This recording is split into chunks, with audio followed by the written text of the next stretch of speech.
Olá, meus queridos irmãos e irmãs, Deus abençoe cada um de vocês. Hoje estamos aqui mais um domingo do Senhor e com muita alegria de fato, né? Hoje nós acendemos a nossa terceira vela da coroa do Advento e hoje nós acendemos então a cor rosa, que simboliza de fato a alegria. Alegria porque o ciclo, né? Essa coroa do Advento está se fechando, né? E isso significa que estamos muito próximos do Natal, muito próximos da chegada do Salvador. Por isso, alegrai-vos, né? A vinda do Senhor está muito próxima. Que possamos abrir o nosso coração, que possamos deixar o caminho preparado para o Senhor, para que possamos ir ao encontro de Jesus. Será que nós estamos fazendo isso nesse tempo do Advento? Será que nós estamos nos preparando para a vinda do Senhor? Então vamos ouvir o que o Senhor Jesus quer nos falar através do Evangelho de São Mateus. O Senhor esteja conosco, Ele está no meio de nós. Proclamação do Evangelho de Jesus Cristo segundo São Mateus. Glória a vós, Senhor.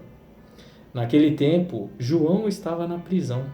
Quando ouviu falar das obras de Cristo, enviou-lhes alguns discípulos para lhe perguntarem: És tu aquele que há de vir ou devemos esperar um outro?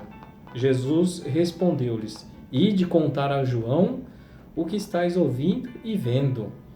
Os cegos recuperam a vista, os paralíticos andam, os leprosos são curados, os surdos ouvem, os mortos ressuscitam e os pobres são evangelizados.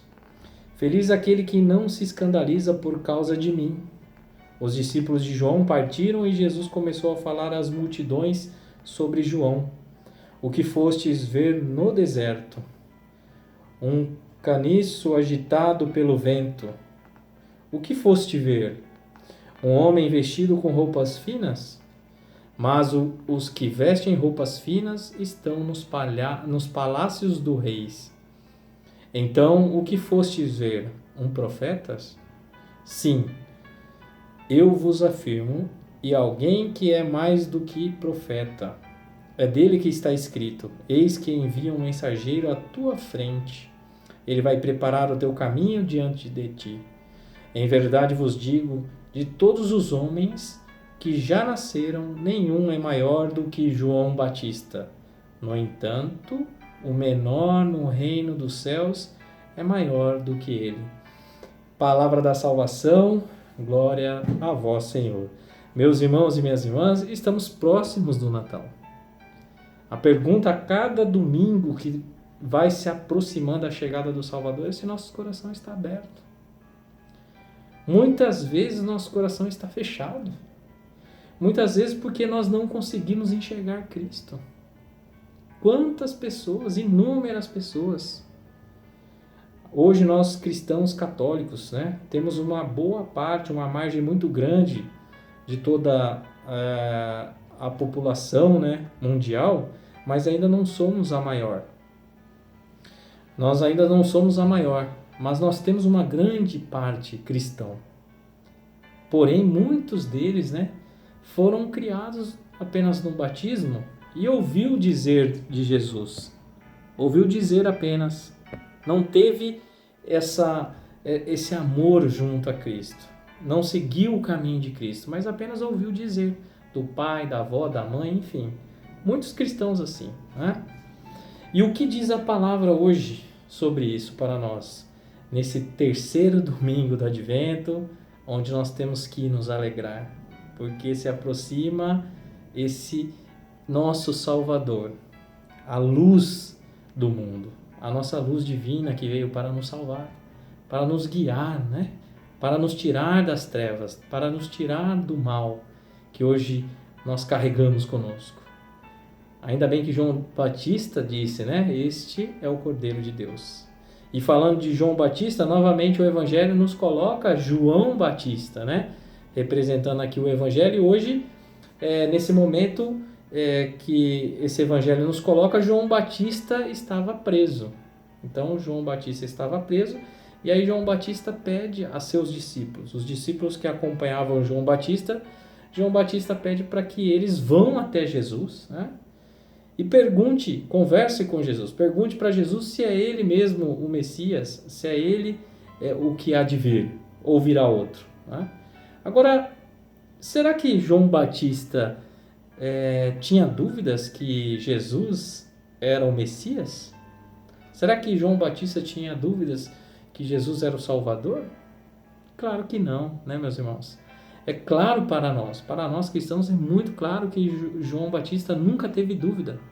Porque quando João Batista batizou Jesus, o que aconteceu? João Batista ali presenciou, né, a Santíssima Trindade, a revelação.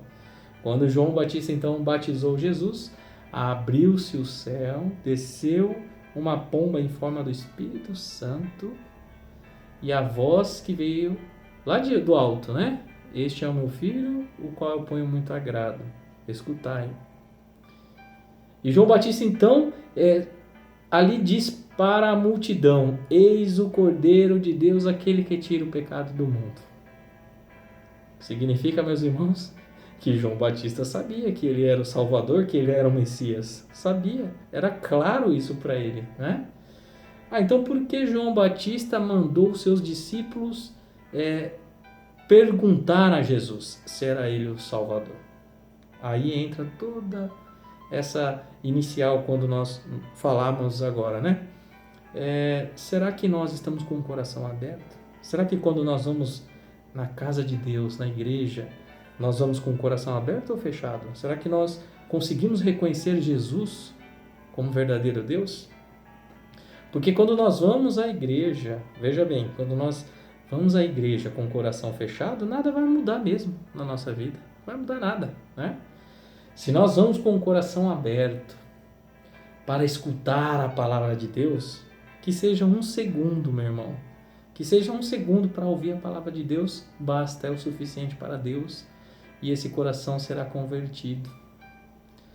Então, porque a partir do momento que nós temos esse encontro com Deus, diretamente com Deus, se nós temos esse encontro, não há mais quem tire mais a nossa vida de Deus. Aí nós vamos entrar no quê? No primeiro mandamento, amar a Deus sobre todas as coisas. Aí nós vamos conseguir amar a Deus sobre todas as coisas. Mas para isso nós temos que ter esse encontro. E esse encontro nada mais é que ir em busca, né? Estar ao encontro de Jesus, ir ao encontro e ter essa intimidade. Por que então João Batista pediu para que eles fossem lá falar com Jesus?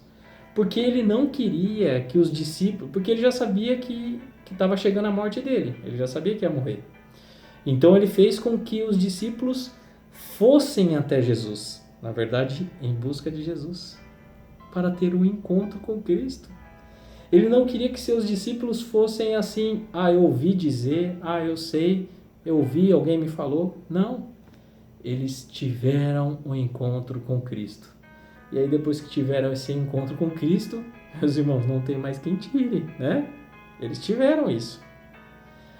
Mas aí agora me fez lembrar realmente de 3 anos atrás, que foi feita a mesma leitura 3 anos atrás, né? E aí eu estava em uma comunidade e ao terminar isso, ao fim da celebração, uma pessoa disse para mim que não acreditava, né? Não tinha confiança, não acreditava, enfim, não é cristão, né? Tem outros meios aí de acreditar, de outras coisas, outras religiões, enfim, outras crenças. Quem sou eu, né? Para dizer o que ou quem acreditar, mas a gente sempre diz a verdade, a palavra é a verdade, né? E aí diz que não acreditava, por quê? Porque quando esses discípulos foram então até Jesus duvidando, Jesus fez o quê? Mostrou os milagres, né? Tá aqui, cegos recuperaram a vista, paralíticos andando, os leprosos sendo curados, mortos ressuscitando, enfim, Jesus mostrou a eles para eles reconhecerem Jesus então como o verdadeiro Messias. E essa pessoa tinha me dito isso, então, porque agora não acontece mais milagre, não vejo mais situações nenhuma no mundo, né? Então, para mim é difícil acreditar. E eu não me recordo muito bem o que eu disse naquele momento, mas o que eu disse foi exatamente que Jesus faz milagre na nossa vida o tempo todo, né? Na verdade, Jesus está conosco o tempo todo, Deus se revela na nossa vida o tempo todo. O problema é que a gente dá atenção às coisas terrenas, a gente fica olhando as coisas terrenas, ouvindo as coisas terrenas, e a gente não escuta a voz de Deus. A gente não vê os milagres que Deus faz na nossa vida. Isso acontece, né? E foi praticamente isso que eu disse, mas enfim, se não tocou no coração da pessoa, com certeza o Espírito Santo vai guiando, já guiou, não sei onde anda essa pessoa, mas a gente pede a Deus sempre que esteja no caminho do bem, né? E amando o próximo. Mas aí, depois de algum tempo, eu fui procurar um pouco mais, né, sobre essa leitura, o que grandes santos diziam sobre isso, né, algumas passagens, para que eu pudesse me alimentar mais também numa certa resposta, né, porque isso pode acontecer de novo. Então não aconteceu, mas eu vou dizer para vocês, porque como eu lembrei disso agora, é importante dizer para vocês então que ainda tem dúvida, para vocês ainda que ainda entra na igreja com o coração duro, né? Com o coração fechado. Então essa resposta hoje vai para você que ainda não acredita no Salvador, essa luz, né? Não acredita em Jesus. Mas a resposta foi maravilhosa porque eu consegui encontrar algo maravilhoso de um santo maravilhoso, Santo Agostinho, é claro, né? Um dos grandes santos, filósofos inteligentes, que para mim não tem tanta inteligência igual ele. Santo Agostinho é maravilhoso para nós, né? E aí ele faz algo parecidíssimo com isso, né? E ele dá uma resposta para a pessoa. Eu não sei se vou dizer certo ou como foi, mas de fato, porque faz tempo que eu li, mas eu me recordo muito bem e eu vou dizer, talvez usando outros exemplos, mas que vocês possam entender. Então, Santo Agostinho fala para essa pessoa que duvidava, né? Que não acreditava mais, que tinha um coração duro. E Santo Agostinho fala para ele assim, numa construção de um prédio, de uma casa, de um edifício, o que é primordial, o que deve ser feito primeiro, né? Antes de começar a levantar todo o edifício, essa construção. E aí, é claro que é a fundação, né? Que é a base de tudo. Ali, nessa fundação, deve ser investido, né? Todo o acessório, todos os valores, né? Ali é algo muito que eles vão gastar muito de fato para fazer essa fundação, para que tenha resistência, para depois subir, né? Daqui para frente subir, crescer, fazer as colunas, enfim, e fazendo de acordo com a evolução da empresa, não sei, da casa, enfim, de um hotel, e crescendo, né? O importante é primeiro a fundação, porque para fazer isso e acreditar que vai crescer corretamente, sem dar problemas futuros, ele tem que fazer um investimento real nessa fundação. Nós não somos engenheiros, eu muito menos, né? Mas é praticamente isso e nós sabemos disso, né? A gente vai construir uma casa hoje, nós temos que fazer uma base bem reforçada para a gente levantar a casa. Isso é o mínimo, nós sabemos disso. E aí vem essa parte maravilhosa. Então é assim com Cristo, né? Jesus Cristo, nos seus 3 anos ali da sua evangelização, ele teve que fazer a sua base. Ele teve que fazer a sua fundação. Até arrepia, né? Ele tem que fazer, então, o seu investimento na vida cristã. Ele teve que mostrar, ele teve que fazer, para que isso fortificasse, então, essa vida cristã, né? Por quê? Porque depois vêm os discípulos, os apóstolos, e vão fazendo isso crescer no coração de cada um de nós. Que maravilha! Isso é uma bênção. Eu estou arrepiado, né? Porque é maravilhoso a palavra de Deus, é maravilhoso ouvir a palavra de Deus e a palavra de Deus toca na nossa vida. Se Deus hoje pediu para que eu falasse isso para você, porque fez eu me recordar de 3 anos atrás, meus irmãos, é porque alguém nesse momento necessita. Jesus realizou muitos milagres, muitas curas, porque era necessário para a fé fortalecer hoje. Abra o coração, meus irmãos. O Filho do Homem voltará a qualquer momento. Será que nós estamos preparados? Que Deus, na sua infinita misericórdia, abençoe a cada um de vocês. Que vocês possam de fato abrir o coração a Jesus, esse menino Deus, que estamos próximos, está aqui. Finalizando aqui essa coroa do Advento, nós hoje acendemos a terceira vela. Jesus está chegando. Jesus está voltando, Ele volta e Ele vem a cada dia no nosso encontro. O problema é que nós não reconhecemos, não vemos, não ouvimos. Abra o seu coração. Que Deus abençoe. Em nome do Pai, do Filho e do Espírito Santo. Amém. Louvado seja nosso Senhor Jesus Cristo, para sempre seja louvado. Deus abençoe meus irmãos e minhas irmãs.